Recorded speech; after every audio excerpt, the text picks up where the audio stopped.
Several things I would say. For me, one of the most critical things is a really deep engagement with the biblical text. I'm a very textual person. So a deep engagement with the text, an interesting angle on the text is critically important. The other piece is a word that speaks to their specific context. I think preaching is preaching through a text for a very particular people. General sermons are not as powerful as ones that are concretely addressed to the context. Another thing would be passion.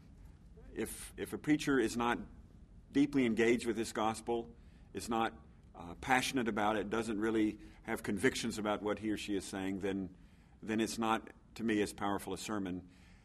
And then the other thing, and this is a new thing, is I think preachers have to really be willing to be foolish, because the gospel is rather foolish at times, and we have to be willing to say things that may be against the grain or sound odd or be different. And if you're always playing it safe, always trying to be careful, that's gonna inhibit the preaching.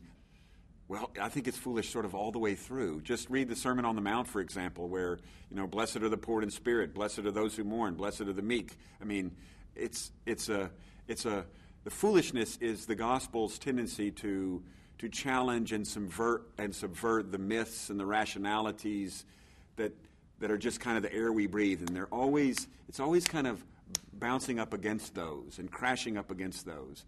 And so I think all throughout the gospel you have this kind of foolishness that is throwing us off balance, putting us out of kilter, and inviting us into new places.